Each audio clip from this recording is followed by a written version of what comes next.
Assalamualaikum warahmatullahi wabarakatuh. Perkenalkan, nama saya Nurhaliza Oktaviani dengan NRP 230414010 dari Program Studi Teknik Informatika Institut Digital Ekonomi LPKIA. Di sini saya akan mempresentasikan analisis tata kelola teknologi informasi menggunakan framework COVID 2019 pada sistem pinisi PT Pelabuhan Indonesia Persero untuk memenuhi tugas akhir semester mata kuliah tata kelola IT. Profil dari organisasi PT Pelabuhan Indonesia Persero. PT Pelabuhan Indonesia Persero atau Pelindo itu adalah badan usaha milik negara yang bergerak di bidang jasa kepelabuhan dan logistik maritim. Perusahaan ini terbentuk dari integrasi PT Pelindo 1, 2, 3, dan 4 sejak 1 Oktober 2021, menjadikannya operator pelabuhan terbesar di Indonesia dengan struktur perusahaan induk dan regional yang terintegrasi. Infrastruktur teknologi informasi utama meliputi data center, cloud computing, security operation center, dan API integration. Sistem utama yang digunakan adalah PDC, platform layanan digital kepelabuhan yang menjadi tulang punggung operasional dan transformasi digital Pelindo secara nasional.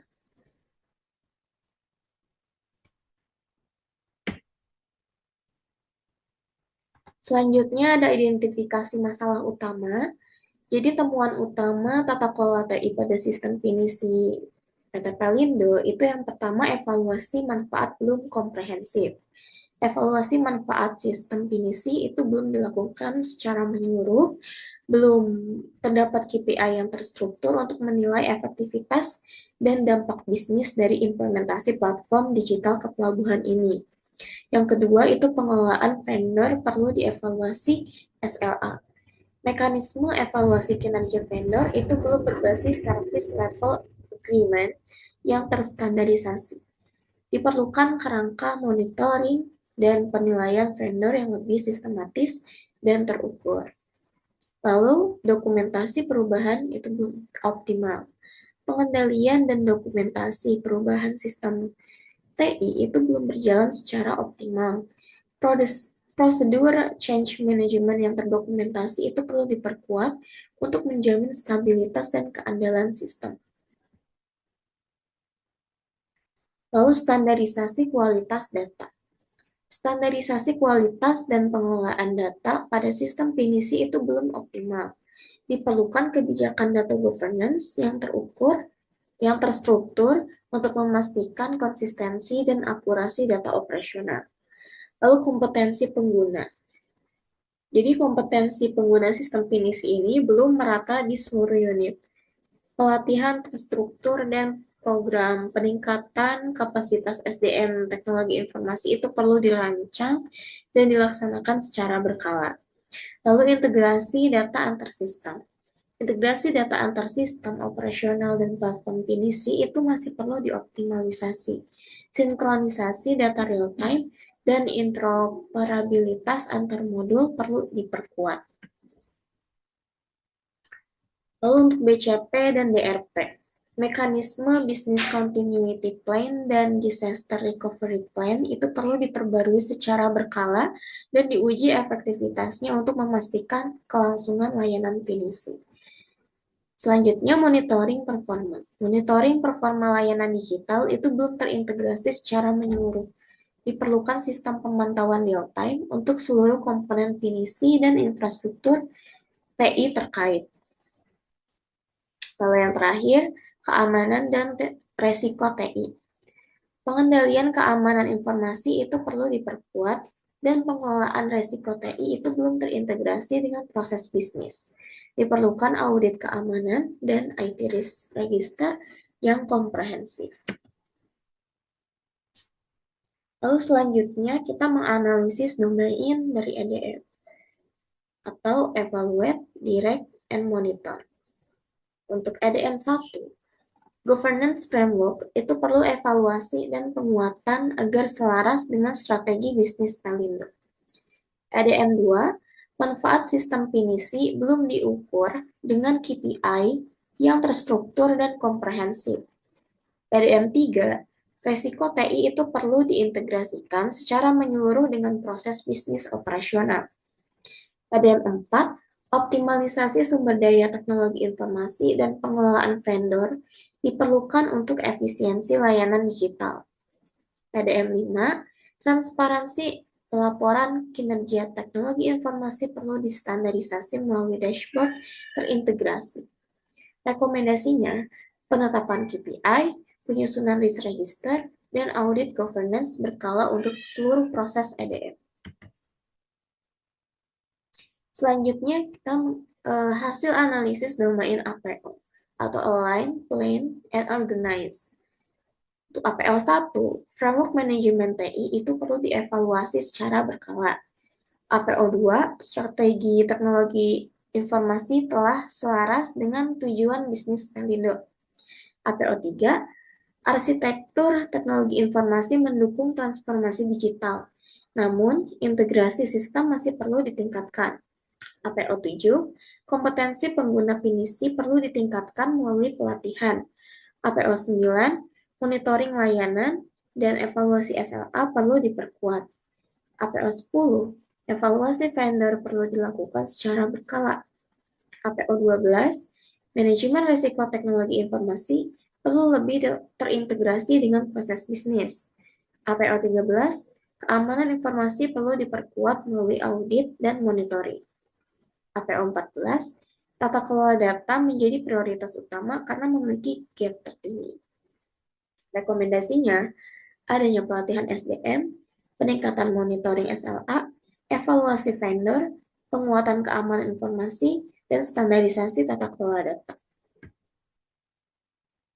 Lalu analisis domain BAI atau Build, Acquire, and Implement. Untuk BAI 1, program implementasi teknologi informasi telah berjalan sesuai kebutuhan organisasi. BAI 2, kebutuhan sistem telah diidentifikasi namun dokumentasi masih perlu disempurnakan. BAI 3, pengembangan dan integrasi solusi teknologi informasi perlu terus dioptimalkan. BAI 5, pengelolaan perubahan organisasi perlu didukung dengan sosialisasi dan pelatihan. BAI 6, pengendalian perubahan sistem belum optimal dan memiliki gap tertinggi. BAI 7, proses implementasi dan transisi sistem perlu dievaluasi secara berkala. Rekomendasinya, adanya penguatan change management, penyempurnaan dokumen sistem, optimalisasi integrasi solusi teknologi informasi, serta evaluasi implementasi secara berkala. Lalu analisis domain DSS atau Deliver, Service, and Support. Untuk DSS 1 ini, monitoring operasional sistem itu perlu ditingkatkan. DSS 2, pengelolaan insiden perlu dipercepat. DSS 3, penyelesaian akar masalah perlu terdokumentasi. DSS 4, BCP dan DRP perlu diuji secara berkala. DSS 5, keamanan operasional perlu diperkuat. DSS 6, kontrol proses bisnis perlu dimonitor secara berkelanjutan. Rekomendasinya, monitoring real time, incident management, BCP, DRP, dan audit keamanan.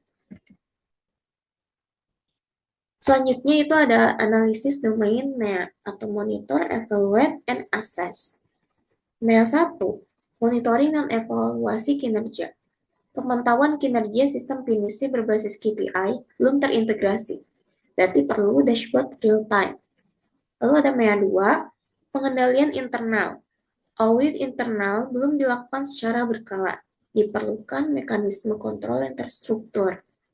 Lalu MEA 3, kepatuhan eksternal. Evaluasi kepatuhan terhadap regulasi dan standar teknologi informasi perlu diperkuat dan dijadwalkan rutin. Rekomendasi utamanya, adanya pengembangan dashboard monitoring kinerja TI terpadu, pelaksanaan audit keamanan dan internal secara berkala, serta evaluasi kepatuhan regulasi eksternal.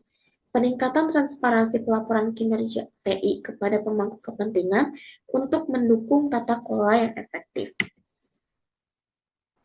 Lalu ada capability assessment, yaitu level kematangan saat ini versus target level 4 framework COVID 2019. Hasil penilaian itu menunjukkan sebagian besar proses COVID 2019 itu berada pada level 3, established.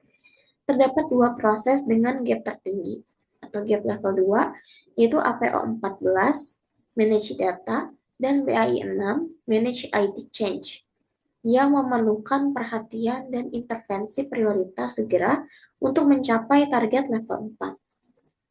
Proses dengan gap level 1, yang saat ini level 3, target level 4, itu ada EDM 2, EDM 3, APO 7, APO 10, APO 13, BAI 3, DSS 4, MEA 1. Seluruh proses ini membutuhkan peningkatan sistematis melalui roadmap implementasi 3 tahun untuk mencapai kematangan tata kelola TI yang optimal pada sistem pinisi PT Pelabuhan Indonesia. Analisis gap itu terdiri dari 3 prioritas. Ada prioritas tinggi, gap 2, itu ada APO 14, Manage Data, yang level saat ini itu 2, target levelnya 4. Gap terbesar dalam pengelolaan dan standarisasi data antar sistem. Lalu ada BAI 6, Manage IT Change, level saat ininya 2, target level 4. Dokumentasi dan pengendalian perubahan TI itu belum terstruktur. Lalu prioritas sedang atau gap 1.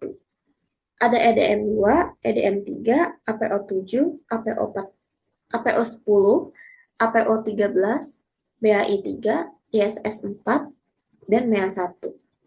Masing-masing berada di level 3. Targetnya level 4. Mencakup manfaat TI, resiko, SDM, vendor, keamanan, pengembangan solusi, kontinuitas, dan monitoring kinerja. Lalu ada implikasi gap. Gap pada data dan change management itu menghambat efektivitas pinisi.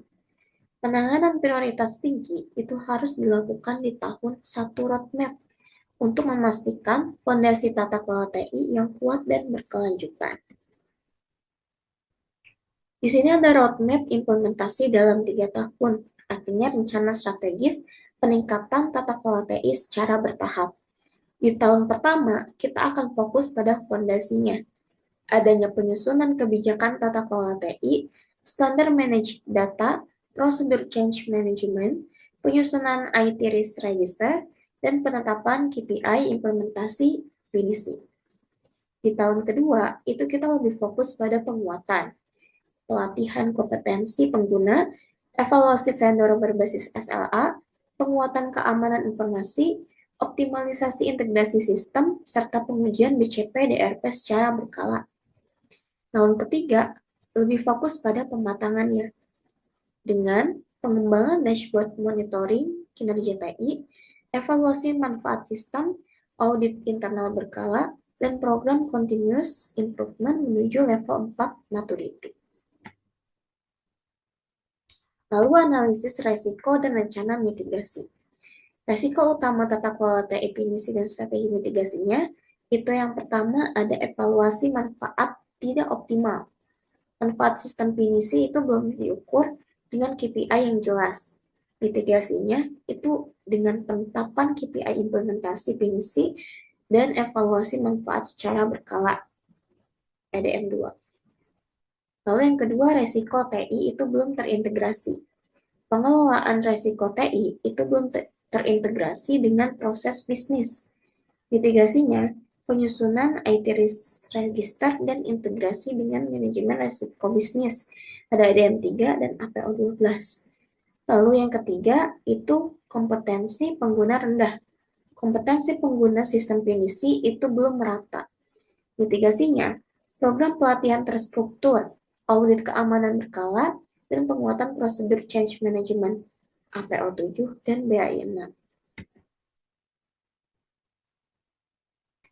Lalu di sini terdapat rekomendasi strategis. Yang pertama itu untuk jangka pendeknya.